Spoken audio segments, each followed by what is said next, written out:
La voix de mon frère a fendu l'air de la salle de réception comme un couteau dans du beurre bon marché. Voici ma sœur, celle qui joue dans la boue. Pas de vrai boulot, pas d'avenir, juste une manœuvre. 200 personnes en costume de créateur se sont tournées pour me regarder.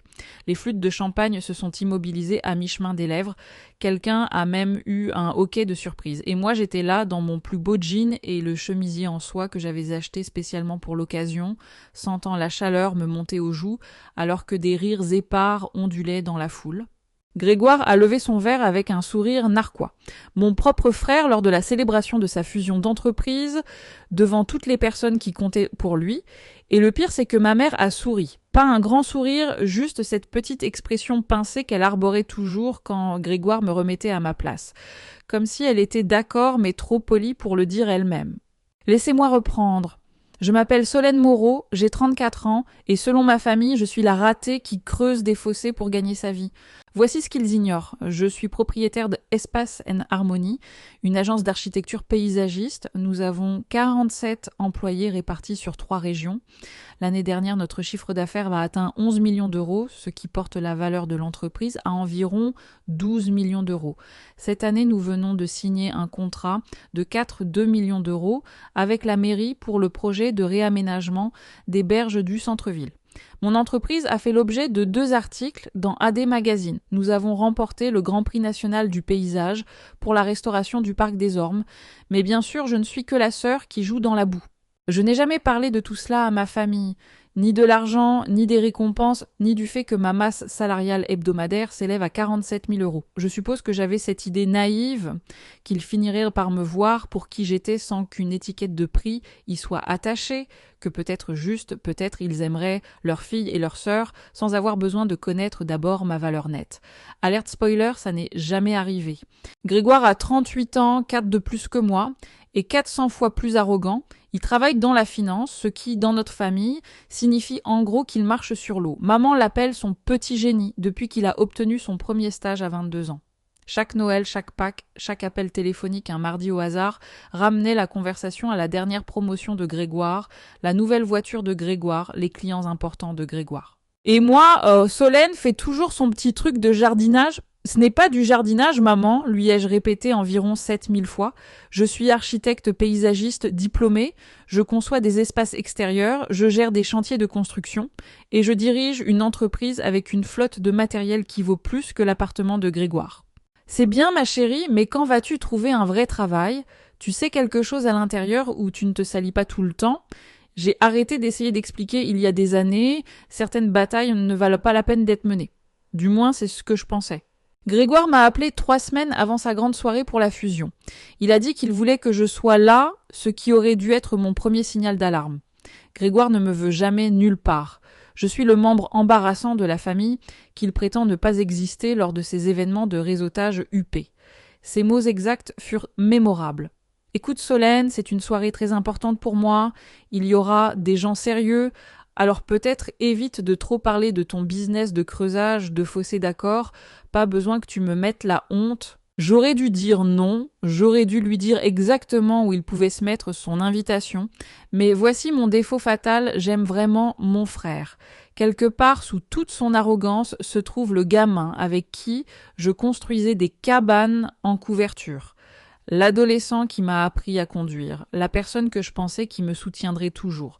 Alors j'ai dit oui parce que je suis apparemment masochiste. J'ai passé 3 jours à trouver la bonne tenue, pas trop chic car Grégoire se serait moqué de moi, pour en faire trop, pas trop décontracté car alors j'aurais été la souillon qui ne sait pas s'habiller. J'ai opté pour un jean foncé, un chemisier en soie crème et la seule paire de talons que je possède qui ne me donne pas envie de pleurer au bout de 20 minutes. Quand je suis entrée dans cette salle de bal, j'étais pleine d'espoir. Peut-être que cette fois ce serait différent, peut-être que Grégoire me présenterait correctement et que je pourrais avoir une conversation normale avec des gens normaux qui ne supposaient pas déjà que j'étais une moins que rien. Puis j'ai vu le lieu et j'ai failli éclater de rire.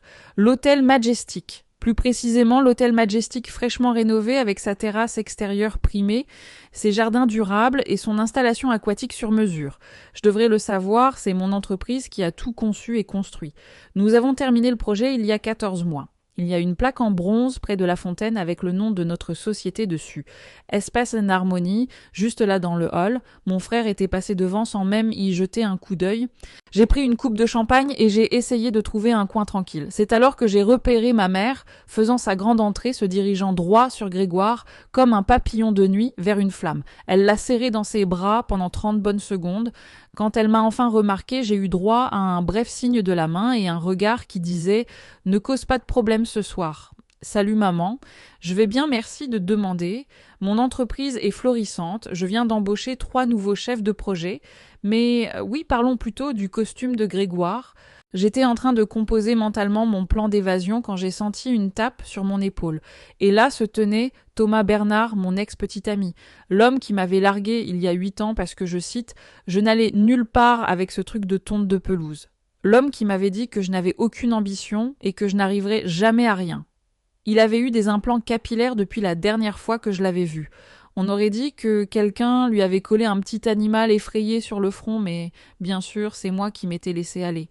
Solène, dit-il, agissant comme si nous étions de vieux amis au lieu d'ex qui ne s'étaient pas parlé depuis près d'une décennie. Waouh, tu n'as pas changé. Merci Thomas. Toi, tu as l'air différent, très différent, comme si ta ligne de cheveux était complètement autre. Il n'a pas saisi le sarcasme, il ne le saisissait jamais. Il s'est avéré que Thomas était un investisseur potentiel pour Grégoire. Bien sûr qu'il l'était, parce que cette soirée n'était pas déjà un désastre en puissance. Avant que je puisse m'excuser pour aller littéralement n'importe où ailleurs, Grégoire a fait teinter son verre et a attiré l'attention de tous. Il m'a attiré vers lui d'un bras, ce grand sourire faux plaqué sur son visage, et puis il l'a dit. « Tout le monde, je veux vous présenter ma famille. Voici ma magnifique épouse Vanessa, ma merveilleuse mère Diane. Et ça, c'est ma sœur qui sent la terre. Pas de vrai boulot, pas d'avenir, juste une manœuvre. » La salle a éclaté de rire. Ma mère a souri. Thomas a recraché du champagne par le nez, ce qui fut le seul moment satisfaisant de toute la soirée. Et je suis restée là figée, me demandant comment j'avais pu passer 34 ans à aimer des gens qui ne pouvaient même pas faire semblant de me respecter. Mais voilà ce qu'il y a à être sous-estimé toute sa vie. On apprend à observer, on apprend à attendre, et on remarque des choses que les autres manquent, comme la façon dont Grégoire vérifiait son téléphone avec une panique à peine dissimulée, la façon dont son sourire n'atteignait pas tout à fait ses yeux, la façon dont il a bu 3 coupes de champagne en 20 minutes. Quelque chose n'allait pas, et un monsieur plus âgé dans un coin l'a remarqué aussi. Il ne riait pas à la blague de Grégoire. Il observait mon frère avec l'attention concentrée d'un faucon repérant sa proie. Nos regards se sont croisés à travers la pièce. Il a levé son verre vers moi très légèrement. Je n'avais aucune idée de qui il était, mais j'étais sur le point de le découvrir. La fête a continué autour de moi comme si de rien n'était, car pour eux, rien ne s'était passé. La petite blague de Grégoire était déjà oubliée. Juste un autre moment de divertissement pour le réseautage, mais je pouvais encore sentir son écho dans ma poitrine, ce poids familier d'être la déception de la famille. Vanessa s'est matérialisée à côté de moi, comme une vampire habillée en haute couture sentant la proie blessée. Ma belle-sœur avait perfectionné l'art du compliment qui est en réalité une insulte. « Oh Solène !» roucoula-t-elle me toisant de la tête aux pieds. « Tu n'as rien trouvé de mieux à te mettre. Enfin, pour toi, ça va, très pratique. » Vanessa portait une robe qui coûtait probablement plus cher que mon premier camion. Ses cheveux blonds étaient coiffés en ce chignon compliqué qui nécessite 3 heures chez un professionnel. On aurait dit qu'elle sortait d'un magazine. Si ce magazine s'appelait « Femmes qui ont épousé pour l'argent », mensuel. « Merci Vanessa, j'adore ta robe, très moulante. » Elle ne pouvait pas dire si j'étais gentille ou non. Vanessa n'a jamais réussi à me cerner, ce que je considérais comme l'une de mes plus grandes réussites. L'heure qui a suivi fut une masterclass de torture sociale. Thomas n'arrêtait pas de surgir où que j'aille, faisant des commentaires condescendants sur la façon dont je devrais vraiment envisager un changement de carrière avant qu'il ne soit trop tard. Ma mère m'a coincé 2 fois pour me rappeler que Grégoire était nerveux et que je devais le soutenir au lieu de bouder dans les coins. Et Grégoire lui-même se pavanait dans la pièce comme un pont qui aurait découvert le secret de l'autosatisfaction éternelle. Mais j'ai continué à observer et à remarquer des choses. La présentation de Grégoire aux investisseurs était tape à l'œil mais vague, beaucoup de promesses de croissance et d'opportunités, très peu de chiffres réels. Les dirigeants de l'entreprise avec laquelle il fusionnait avaient l'air polis et confiants, mais ils échangeaient aussi des regards à chaque fois que Grégoire parlait, le genre de regard qui disait « Tu entends ça toi aussi ?» Je connais le monde des affaires. On ne bâtit pas une entreprise à 12 millions d'euros sans apprendre à lire une pièce, et cette pièce lisait Grégoire comme quelqu'un qui vendait plus fort qu'il ne devrait en avoir besoin. C'est là que je l'ai vu. Mon père était assis sur une chaise près de la fenêtre, l'air plus petit que dans mon souvenir. Quand est-ce que papa était devenu si mince? Il avait 72 ans, mais avait toujours semblé fort capable, éternel, comme les pères sont censés l'être. Maintenant, il avait l'air fatigué, confus. Son costume flottait sur lui comme s'il appartenait à quelqu'un d'autre. Maman se tenait au-dessus de lui, parlant dans ce chuchotement aigu qu'elle utilise quand elle est agacée. Papa hochait simplement la tête sans vraiment participer. J'ai commencé à marcher vers eux quand Grégoire m'a intercepté. « Et pas maintenant !» siffla-t-il. « Papa va bien, ne fais pas de scène. »« Je ne fais pas de scène, je veux dire bonjour à notre père. Plus tard, j'ai besoin que tu te mêles aux gens. Thomas pense que tu pourrais être un bon contact pour certains de ses clients de second rang, des petits boulots d'aménagement paysager, ce genre de choses. Ce serait bien pour toi d'avoir quelque chose sur ton CV. J'ai littéralement une entreprise Grégoire, j'ai un CV, il y a des choses dessus. » Il a agité la main d'un air dédaigneux. « Tu sais ce que je veux dire? De la vraie expérience. Allez, ne sois pas difficile. » Je l'ai laissé m'entraîner parce que j'étais trop abasourdi pour discuter. Petit boulot d'aménagement paysager, client de second rang. Mon entreprise venait de terminer un projet pour la résidence du préfet. Mais bien sûr, commençons petit. Thomas attendait avec ce sourire d'implant capillaire. Il s'est lancé dans un monologue sur sa philosophie d'investissement pendant que je calculais mentalement combien de ces portefeuilles je pourrais acheter cash. La réponse était la plupart. « Tu sais, Solène, dit-il, se penchant comme s'il partageait un secret, j'ai toujours su que tu avais du potentiel, tu avais juste besoin d'une direction. Si tu étais resté avec moi, j'aurais pu t'aider à devenir quelqu'un. Je suis devenu quelqu'un sans toi, Thomas. C'est un peu ça le but. » Il a ri comme si j'avais raconté une blague. « Ça a toujours été ton problème. Aucun sens de ce que tu pourrais accomplir avec les bons conseils. » J'étais sur le point de lui dire exactement où il pouvait se mettre ses conseils quand j'ai entendu la voix de Vanessa s'élever au-dessus de la foule. Elle parlait à un groupe de femmes près du bar et elle ne le faisait pas discrètement. « Oh, Solène, elle est gentille, vraiment. Un peu simplette. Elle creuse des trous pour gagner sa vie. Je n'arrête pas de dire à Grégoire qu'il devrait l'aider à trouver une vraie carrière, mais tu sais comment est la famille, on ne la choisit pas. » Les femmes ont ri, un rire polysocial, le genre qui approuve sans s'engager. Ma mère était dans ce groupe. Elle n'a pas ri, mais elle ne m'a pas défendue non plus. Elle a juste siroté son vin et étudié le plafond comme si c'était l'architecture la plus fascinante qu'elle ait jamais vue. Quelque chose en moi s'est fissuré, pas brisé. J'ai eu trop de pratique pour ça, mais fissuré comme la glace avant qu'elle ne cède. J'avais besoin d'air. Je me suis éclipsée sur la terrasse. Ma terrasse, celle que mon entreprise avait conçue, l'air du soir était frais et je pouvais sentir le jasmin que nous avions planté dans les jardinières surélevées. Tout ici était mon travail, ma vision, mon succès, et personne à l'intérieur n'en avait la moindre idée. C'est alors que le monsieur plus âgé de tout à l'heure a franchi les portes. Il était grand, peut-être la fin de la soixantaine, avec des cheveux argentés, et ce genre de décontraction coûteuse qui dit « Je n'ai plus besoin de faire d'efforts ». Sa montre valait probablement plus que mes 3 premières années de revenus d'entreprise combinée. « Beau travail ici ?» dit-il en désignant les parterres de fleurs. L'installation aquatique en particulier. Un design très sophistiqué. Merci. Il a souri. C'est vous qui l'avez fait, n'est-ce pas, cette terrasse? J'ai reconnu le style du parc des Ormes. J'ai cligné des yeux. Comment connaissez-vous le parc des Ormes? Parce que je lis et parce que votre projet a remporté le Grand Prix national du paysage l'année dernière. Il y avait un très bel article dans AD Magazine. Solène Moreau, fondatrice d'Espace et Harmonie. Il a tendu la main. Arnaud de Courcy. Je l'ai serrée encore confuse. Devrais-je vous connaître? Probablement pas, je suis à la retraite maintenant. J'ai passé 40 ans dans la banque d'investissement. Je connais le genre de votre frère, ricana-t-il. Je connais aussi son entreprise. Mon estomac s'est noué. Que voulez-vous dire? Arnaud a regardé à travers les portes vitrées où Grégoire travaillait la salle. Ce sourire trop éclatant fermement en place. Votre frère a des ennuis, dit doucement Arnaud. Son entreprise fait l'objet d'une enquête de l'AMF. Fraude sur les valeurs mobilières, la fusion qu'il célèbre ce soir n'est pas une promotion, c'est une porte de sortie. Il essaie de sauter du navire avant que toute l'affaire ne devienne publique. J'ai senti le sol se dérober sous mes pieds. Ce n'est pas possible. Grégoire est l'enfant prodige. l'exemple de réussite. L'expression d'Arnaud était bienveillante mais sérieuse.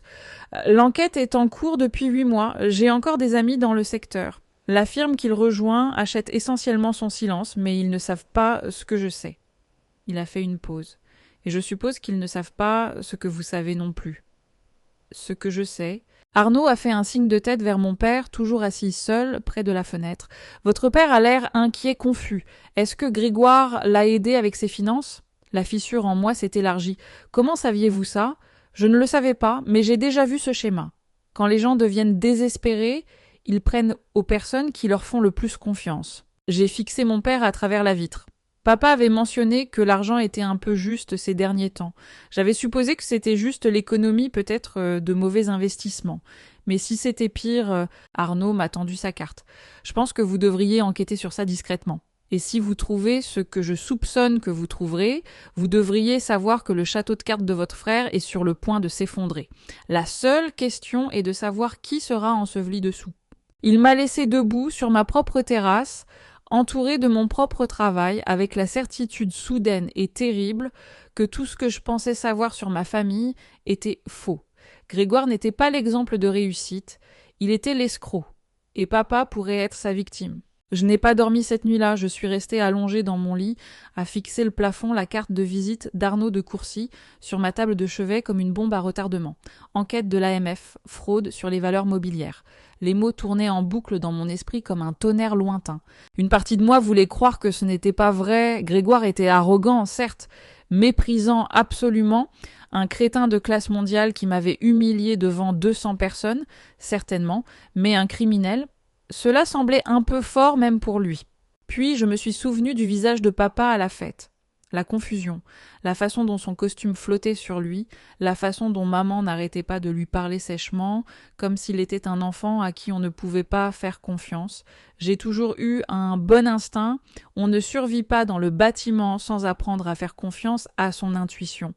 Quand un entrepreneur ment sur les matériaux, on le sent. Quand un client cache des problèmes de budget, on le devine. Quand quelque chose ne va pas, votre corps le sait avant que votre cerveau ne rattrape. Mon corps hurlait que quelque chose n'allait vraiment pas.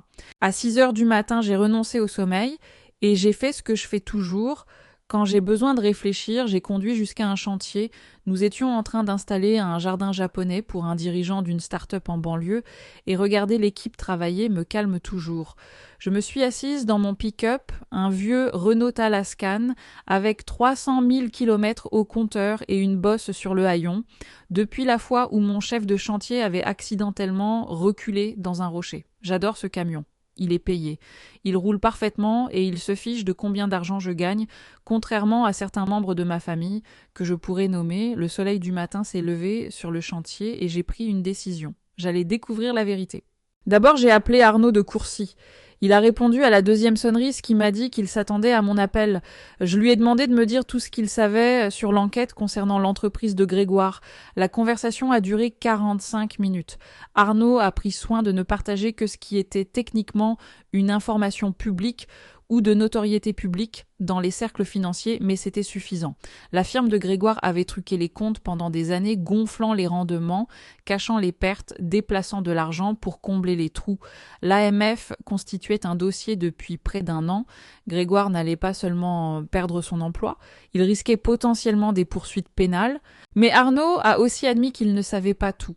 Les affaires de famille et les finances personnelles, ça dépasse mon champ de compétences, mais je connais le schéma Solène. Quand ces types commencent à sentir la pression, ils cherchent des canaux de sauvetage, et généralement ces canaux de sauvetage appartiennent à des gens qui leur font confiance, des gens comme votre père. J'ai remercié Arnaud, et j'ai raccroché, puis je suis restée assise dans mon camion pendant encore 20 minutes, regardant mon équipe déplacer des rochers, réfléchissant à ma prochaine action. Voici quelque chose à mon sujet, que ma famille n'a jamais compris. Je n'ai pas bâti une entreprise à 12 millions d'euros par accident. Je l'ai bâtie en étant méthodique, patiente et très minutieuse. Quand je prends un projet, je planifie chaque détail. Quand je fais face à un problème, je rassemble des informations avant d'agir. Quand je prends une décision, je m'assure d'avoir les preuves pour la soutenir. Grégoire avait passé toute sa vie à me sous-estimer. Il pensait que j'étais la sœur stupide qui avait eu de la chance avec une petite entreprise. Il n'avait aucune idée de ce qui l'attendait. Étape 1, la reconnaissance. J'ai appelé mon père cet après-midi-là en gardant ma voix décontractée. « Salut papa, je prends juste des nouvelles, comment ça va ?» La conversation a commencé normalement. Il a parlé de son jardin. Papa avait toujours aimé bricoler dans le jardin, c'est probablement de là que me vient mon propre amour pour les plantes. Mais quand je l'ai interrogé sur son rendez-vous chez le conseiller financier le mois dernier, sa voix a changé. Oh ça, c'est Grégoire qui s'occupe de tout ça maintenant. Il a dit que ce serait plus simple s'ils géraient tout ensemble. Quelque chose à propos de meilleurs rendements. J'ai gardé un ton léger malgré les sirènes d'alarme qui retentissaient dans ma tête. C'est gentil de sa part, donc Grégoire a accès à tes comptes. Il a procuration, a dit papa, comme si c'était la chose la plus normale du monde. Ta mère a insisté. Elle a dit que je devenais trop vieux pour gérer les trucs compliqués. Procuration. Mon frère de 38 ans avait procuration sur les finances de notre père de 72 ans et personne n'avait pris la peine de me le dire. J'ai terminé l'appel avec un au revoir joyeux et j'ai immédiatement appelé mon avocate. Maître Dubois est mon avocate d'affaires depuis 8 ans. Elle a tout géré des litiges contractuels aux problèmes d'employés et c'est la personne la plus intelligente que je connaisse en matière de protection des actifs. Je lui ai dit ce que je soupçonnais et elle est restée silencieuse un long moment. Solène, si ce que vous me dites est vrai, cela pourrait être un abus de faiblesse. C'est un crime grave. Je sais. Vous devez être prudente. Si vous vous trompez, vous pourriez endommager vos relations familiales de façon permanente. Si vous avez raison, elle a fait une pause. Si vous avez raison, votre frère pourrait aller en prison. Je le sais aussi. Maître Dubois m'a recommandé un détective privé avec qui elle avait travaillé auparavant, un type nommé Franck Martin, spécialisé dans la fraude financière. Je l'ai appelé dans l'heure. Franck était bourru direct et complètement indifférent aux drames familiaux.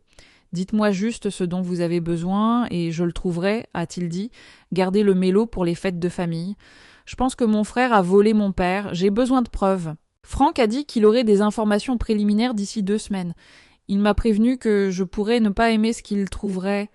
Je suis prête pour ça, lui ai-je dit, mais je ne l'étais pas. Pas vraiment. Pendant que Franck fouillait dans les dossiers financiers, j'ai fait mes propres recherches. J'ai appelé le service du cadastre et j'ai découvert qu'il y avait une nouvelle hypothèque sur la maison de mon père, une hypothèque qui avait été déposée il y a 6 mois.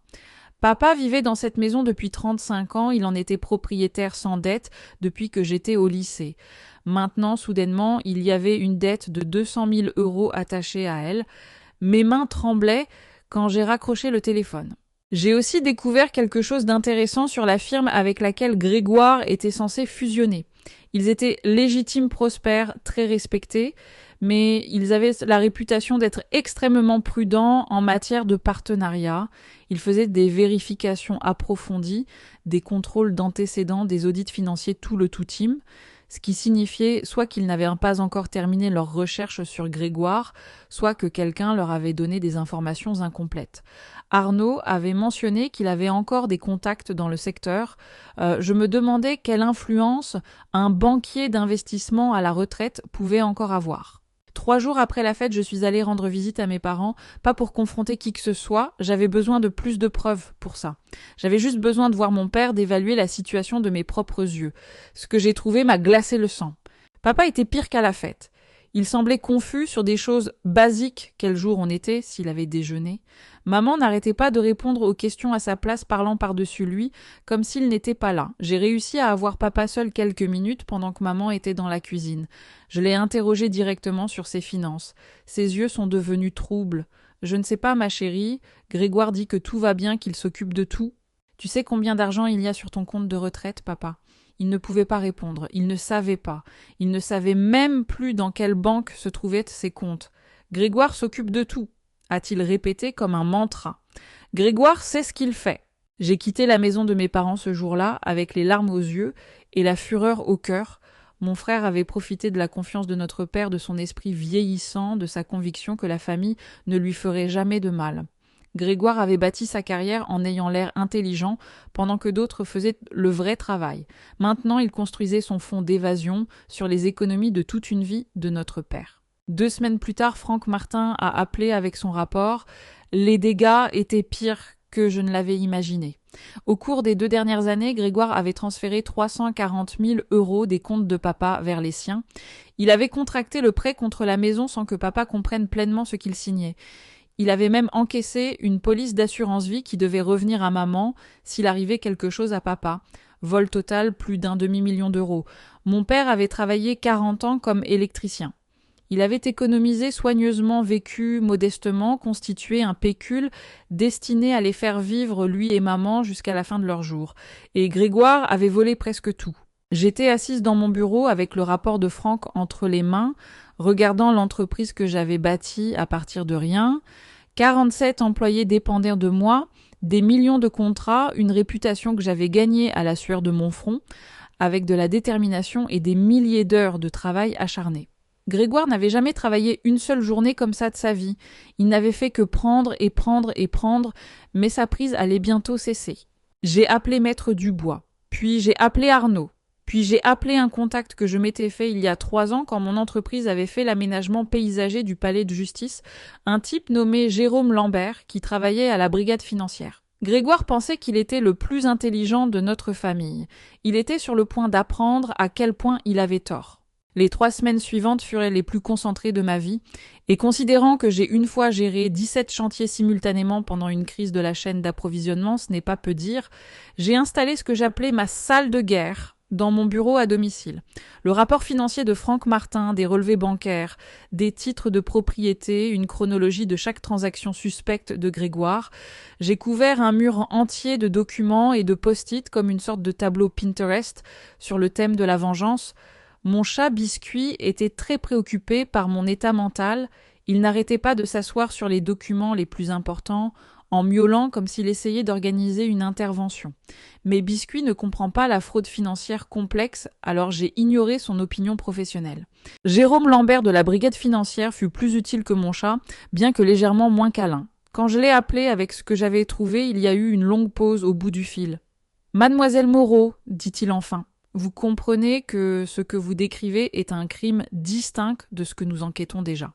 Je sais, la fraude sur les valeurs mobilières est une chose, mais voler un homme de 72 ans avec des fonctions cognitives en déclin, c'est de l'abus de faiblesse. Jérôme m'a demandé de lui envoyer tout ce que j'avais, le rapport de Franck, les relevés bancaires, les hypothèques, tout. Il a promis de l'examiner personnellement et de me recontacter dans la semaine. Fidèle à sa parole, il a appelé 6 jours plus tard. « Nous sommes très intéressés à poursuivre cette affaire », a-t-il dit.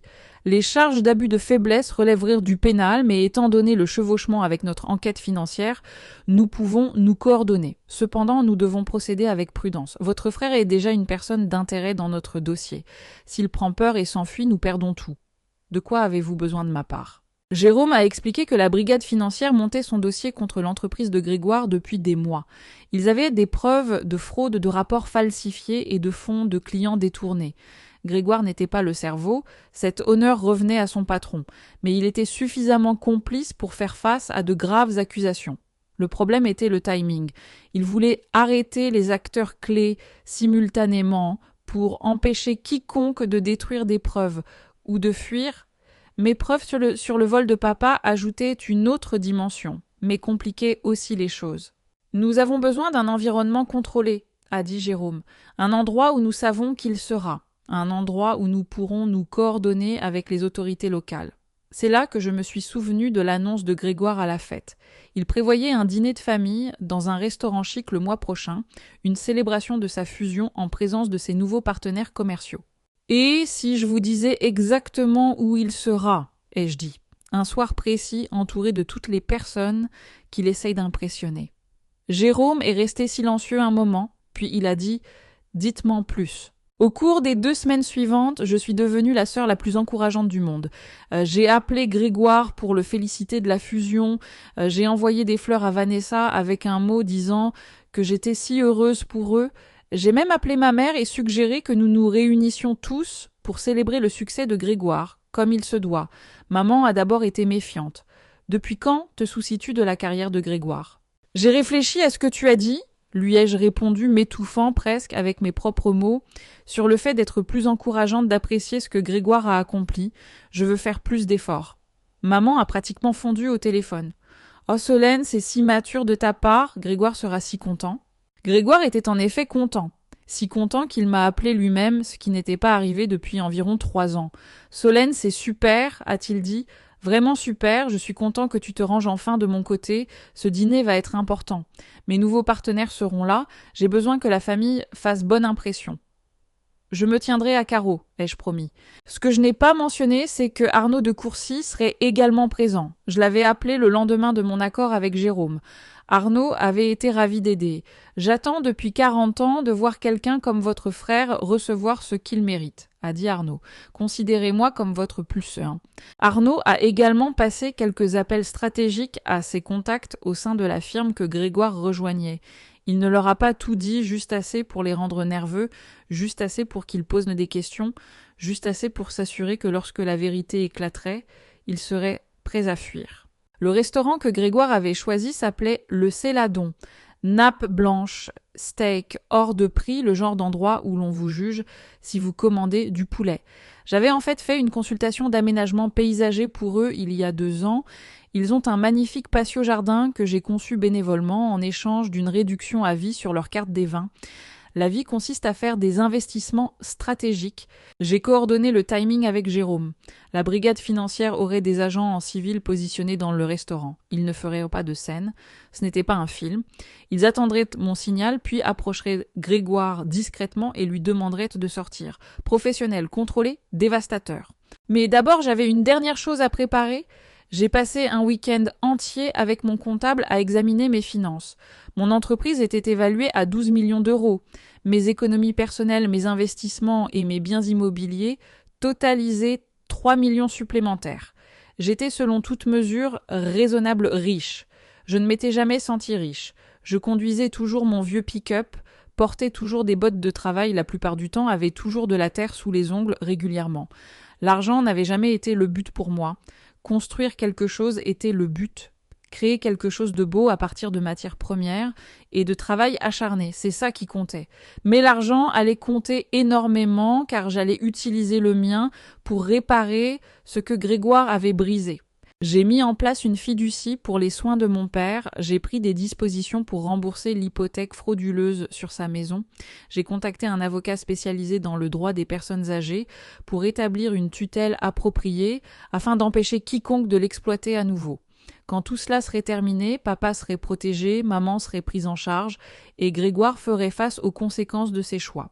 La veille du dîner, mon téléphone a sonné. C'était Grégoire. Sa voix était différente, tendue, presque désespérée. « Solène, je dois te demander quelque chose et j'ai besoin que tu ne poses pas de questions. » « Qu'est-ce que c'est ? » ?»« J'ai besoin d'emprunter de l'argent. Juste 50 000 euros. Je te rembourserai d'ici 1 mois, je le jure. » J'ai gardé ma voix neutre, malgré mon cœur qui battait la chamade. 50 000 euros, Grégoire, c'est beaucoup d'argent. Je sais, mais je suis dans une situation difficile. Certains investissements n'ont pas fonctionné comme je l'espérais. C'est temporaire, la fusion va tout résoudre. J'ai juste besoin de passer les prochaines semaines. Il avait peur, je pouvais l'entendre dans sa voix. L'enfant prodige réalisait enfin que son château de cartes vacillait dans le vent. J'ai fait semblant de réfléchir. C'est vraiment beaucoup, Grégoire. Je ne suis pas sûre d'avoir ce genre de liquidité sous la main.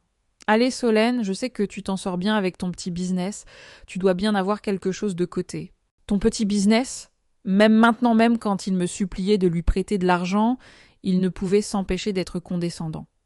Laisse-moi y réfléchir, ai-je dit, on pourra en reparler au dîner demain. Il m'a remercié profusément, ce qui était une première. Grégoire ne m'avait jamais remercié pour quoi que ce soit de sa vie. J'ai raccroché le téléphone et je suis restée assise dans l'obscurité de mon salon biscuit, ronronnant sur mes genoux. Demain, tout allait changer. Grégoire pensait qu'il allait avoir un dîner de famille encourageant et un prêt de 50 000 euros de sa sœur qui sentait la terre. Ce qu'il allait recevoir, c'était la fin de tout ce qu'il avait bâti sur des mensonges. J'ai gratté biscuit derrière les oreilles. Tu sais quoi, mon chat ? La vengeance est vraiment un plat qui se mange froid dans un restaurant avec une réduction à vie sur le vin. Biscuit n'a pas répondu. Il est plus du genre à écouter qu'à converser. Le céladon était magnifique ce soir-là. Lumière douce, fleurs fraîches, sur chaque table, le doux murmure de conversations coûteuses remplissant l'air. J'avais mis ma plus belle robe, un simple modèle bleu marine que j'avais acheté pour une cérémonie de remise de prix de l'industrie il y a 2 ans. Des talons qui ne me donnaient pas envie de pleurer, de vrais bijoux. Grégoire n'a même pas remarqué. « Solène, te voilà !» dit-il en me voyant arriver, balayant déjà la pièce du regard, à la recherche de quelqu'un de plus important à qui parler. Tu es très bien. Dis, tu as réfléchi à ce dont on a parlé. On peut en parler plus tard, ai-je dit. Après le dîner, ne faisons pas de ça une question d'argent. Il a pratiquement vibré de frustration, mais s'est forcé à sourire. D'accord, la famille d'abord. Le salon privé se remplissait déjà. Les nouveaux partenaires de Grégoire de la firme de fusion, deux cadres impeccables nommés Richard et Sandra, qui semblaient avoir été fabriqués dans un laboratoire pour une fadeur d'entreprise maximale, Vanessa scintillante dans une robe qui coûtait probablement plus cher que mes revenus de la première année, maman royale dans sa désapprobation. Papa l'air confus mais heureux d'être inclus. Et Thomas, parce que bien sûr Thomas était là toujours à courir après Grégoire, arborant toujours cet implant capillaire malheureux, toujours convaincu d'être la personne la plus intelligente de la pièce. Il s'est dirigé droit sur moi. « Olen Wow, tu es resplendissante, je t'ai à peine reconnue sans la terre. »« Merci Thomas, je t'ai à peine reconnue avec les cheveux. » Il a touché sa tête d'un air gêné. C'est un nouveau traitement, très avant-gardiste. C'est certainement quelque chose, ai-je convenu. Donc, Arnaud de Courcy est arrivé précisément à l'heure, l'air distingué dans un costume anthracite. Il a serré la main de Richard et Sandra qui ont clairement reconnu son nom et sa réputation. Leurs yeux se sont écarquillés. « Arnaud de Courcy, a dit Richard. Je ne savais pas que vous seriez là. » Arnaud a souri agréablement. « Je suis un vieil ami de la famille Moreau. C'est Solène qui m'a invité. » Le visage de Grégoire a pris plusieurs couleurs successivement. Il ne savait pas que je connaissais Arnaud. Il ne s'attendait certainement pas à ce que j'invite la royauté de l'industrie à son dîner. « C'est super, a réussi à dire Grégoire. Plus on est de fous, plus on rit. Nous avons pris nos places, le vin a été versé, les amuse-bouches sont arrivés, Grégoire s'est levé pour porter son toast. « Merci à tous d'être ici ce soir, » a-t-il commencé, ce sourire familier et suffisant fermement en place. Cette fusion représente tout ce pourquoi j'ai travaillé. Un nouveau chapitre, une chance de prouver que le travail acharné et les décisions intelligentes paient toujours. Il a fait un geste vers la table. Je suis entouré des personnes qui comptent le plus. Ma magnifique épouse, ma merveilleuse mère, mes nouveaux partenaires, qui, je le sais, nous mèneront à un succès incroyable. Il a fait une pause me regardant, et même ma sœur, qui apprend enfin à apprécier à quoi ressemble le vrai succès. Certains d'entre nous travaillent avec leurs mains, d'autres avec leur esprit. J'ai toujours cru que l'esprit était l'outil le plus précieux. Rire poli autour de la table, maman rayonnait, papa avait l'air confus, Vanessa souriait narquoisement. Et Thomas m'a fait un clin d'œil comme si nous partagions une blague à mes dépens. J'ai souri sereinement et j'ai siroté mon vin. Grégoire a continué son discours d'autocongratulation pendant encore 5 minutes. Sa voix était confiante, mais j'ai remarqué que ses mains tremblaient légèrement. Les partenaires de la fusion n'arrêtaient pas d'échanger des regards. Arnaud observait tout avec l'attention patiente d'un homme qui avait déjà vu ce spectacle. Finalement, Grégoire a levé son verre. Au futur a fait écho tout le monde. C'est alors qu'Arnaud s'est raclé la gorge. Avant de boire à cela, dit-il en se levant lentement, je pense qu'il y a quelque chose que vos nouveaux partenaires devraient voir. Il a sorti un dossier de sa mallette et l'a fait glisser sur la table vers Richard et Sandra. Grégoire est devenu blême. « Qu'est-ce que c'est ? Qu'est-ce que tu fais ?» La voix d'Arnaud était calme, presque douce. Ce sont les résultats d'un audit préliminaire, quelque chose que vos nouveaux partenaires ont demandé discrètement la semaine dernière après que j'ai suggéré qu'ils pourraient vouloir regarder les comptes de plus près. Richard a ouvert le dossier. Son expression est passée de curieuse à horrifiée en environ 3 secondes. « Grégoire, dit-il lentement, qu'est-ce que c'est ? Ces chiffres ne correspondent pas à ce que tu nous as montré. Ces irrégularités ? C'est une erreur, a dit Grégoire, sa voix montant. Ce sont d'anciens chiffres. La situation actuelle est complètement différente. Sandra lisait par-dessus l'épaule de Richard. Ceci montre une falsification systématique remontant à 3 ans. Il y a des violations des règles de l'AMF partout ici. La pièce est devenue silencieuse. Tous les yeux étaient sur Grégoire. Et puis son téléphone a sonné. Il l'a attrapé comme un noyé qui s'agrippe à une bouée de sauvetage. « Allô ?» Son visage est devenu blanc. « Que voulez-vous dire ? Ils sont chez moi, quel mandat ?» Il a levé les yeux, l'air affolé. Et c'est là qu'il a remarqué les 2 personnes qui étaient entrées discrètement dans la salle à manger. Un homme et une femme professionnels, calmes, vêtus de costumes qui criaient « Gouvernement ». Grégoire Moreau, a dit l'homme, agent Lambert de la brigade financière, nous avons quelques questions à vous poser concernant une fraude financière et un détournement de fonds. Nous aimerions que vous veniez avec nous.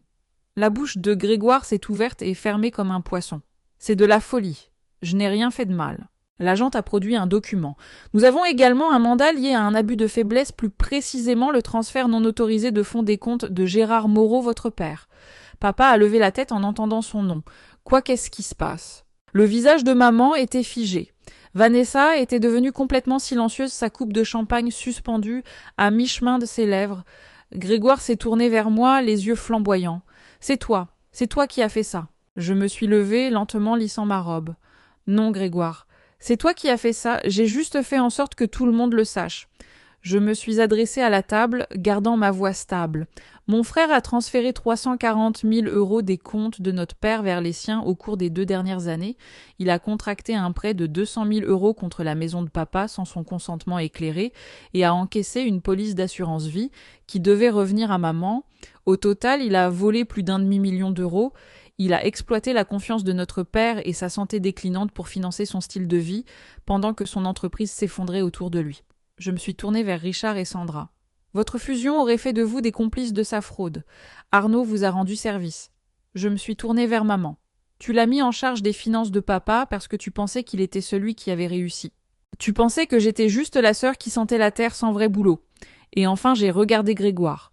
Je possède une entreprise évaluée à 12 millions d'euros, j'ai 47 employés, je viens de signer un contrat avec la mairie d'une valeur de 4,2 millions, j'ai été publié dans AD Magazine, j'ai remporté un grand prix national du paysage, et je ne te l'ai jamais dit parce que je voulais que tu m'aimes pour qui je suis, pas pour ce que je vaux. Le silence était absolu dans la pièce. Mais tu ne l'as pas fait, ai-je continué. Tu m'as humilié, tu m'as méprisé. Et le pire de tout, tu as volé l'homme qui a passé 40 ans à travailler pour nous offrir une belle vie. Le visage de Grégoire s'est décomposé. Solène, s'il te plaît, tu dois m'aider. Tu dois leur dire que c'est un malentendu. L'agent Lambert s'est avancé. Monsieur, nous avons besoin que vous veniez avec nous maintenant. Alors qu'ils emmenaient Grégoire hors de la salle à manger, il m'a regardé une dernière fois. Son masque d'enfant prodige avait complètement disparu. Il avait juste l'air petit, effrayé, pathétique. Je n'ai ressenti aucune satisfaction, aucun triomphe, juste une tristesse profonde et lasse. Mais j'ai aussi ressenti autre chose, du soulagement, parce que finalement, après 34 ans, la vérité était révélée. Vanessa s'est levée brusquement, manquant de renverser sa chaise. Elle a sorti son téléphone et a commencé à composer un numéro. « J'ai besoin d'un avocat », disait-elle en fuyant la pièce, « et d'un avocat spécialisé en divorce. » Thomas était assis figé, la bouche bée. Il avait failli investir son argent avec Grégoire. Il avait failli se lier à un criminel faisant l'objet d'une enquête nationale. Il m'a regardé comme s'il me voyait pour la première fois. « Tu possèdes vraiment une entreprise à 12 millions d'euros. Au revoir, Thomas. » Je me suis approchée de mon père et j'ai pris sa main. Il m'a regardée avec les larmes aux yeux. « Solène, » a-t-il murmuré, « je suis tellement désolée.